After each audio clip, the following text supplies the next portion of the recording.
Moi, je regarde, vous savez, aujourd'hui, plus les actes que les mots. Parce que le pays est dans une situation très grave.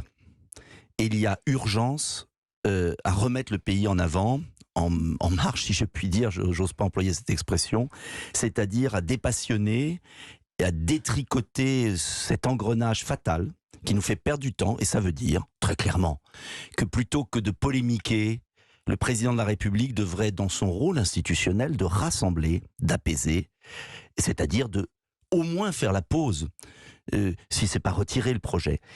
Tous ses prédécesseurs, hier, qui la étaient première des hommes ministre d'État, n'a-t-elle pas montré que sa porte était ouverte, Nicolas Dupont-Aignan? Est-ce que ce n'est pas un signe, ou du moins une volonté d'apaisement? Sonia Mabrouk, vous n'y croyez pas un instant au fond de vous-même. Imaginez tout ce grand cinéma, sans aucun biscuit, sans aucune munition, quand vous réunissez devant toute la France, dans un pays en crise, et les Français, vous savez, ont envie d'en sortir. Quand vous réunissez tout le monde, c'est pas pour dire « je change pas », répéter comme un perroquet les mêmes arguments, c'est au contraire pour faire un pas.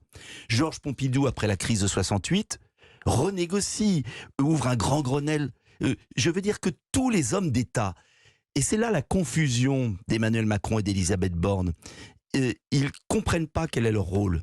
Les grands hommes d'État savent quand le corps social est bloqué, eh bien arrêtez. Et les grands syndicats, les syndicats qui étaient hier à Matignon, ils ont quand même appelé à voter contre Marine Le Pen en 2022 et donc pour Emmanuel Macron, et ils connaissaient son projet de réforme. Le président n'a rien caché. Pourquoi le lui reprocher aujourd'hui? Oui, mais là franchement, je pense que c'est un argument spécieux. Je vais vous dire pourquoi. Parce que même le président de la République, une fois élu, a dit, vous retrouverez sa déclaration, a dit « j'ai bien conscience que j'ai pas été élu pour mon programme, j'ai été élu dans une espèce de délire comme à chaque fois, qui a été fait pour bloquer, comme ils disent, Marine Le Pen ». Donc ce que je veux dire, c'est que tout le monde a compris cela. Et puis surtout, il y a quand même quelque chose que personne ne dit.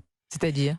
C'est la première fois sous la Ve République que 6 semaines après l'élection d'un président, les Français, très consciemment, lui refuse une majorité.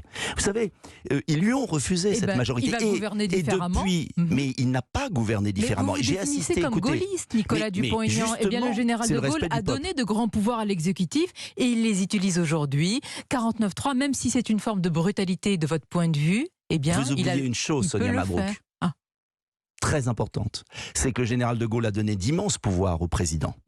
Mais le général de Gaulle avait un profond respect du peuple et du suffrage universel, au point qu'il a organisé 10 référendums en 5 ans, 10. Nous n'en avons pas eu un depuis celui de 2005 qui a été violé. Et de surcroît, le général de Gaulle est parti sur un référendum perdu. Ça a une autre gueule, si je peux me permettre, cette expression. Si on vous écoute bien, à chaque tension, à chaque conflit, il faut un référendum. Non, et vous ne gouvernerez jamais comme cela. Il faut, mais au contraire, le général de Gaulle avait compris ce qu'était la légitimité. Et vous savez, il y a une grande différence. D'ailleurs, le gaullisme, c'est la transcendance de la légalité par la légitimité. Et la légalité, elle est là. Mais vous pouvez avoir une légalité impuissante, une légalité avec une guerre civile. La légitimité, c'est toute l'épopée gaulliste de la résistance à la Ve République. Et si on ne comprend pas ça, attendez, si on ne comprend pas ça, on ne peut pas gouverner la France. C'est-à-dire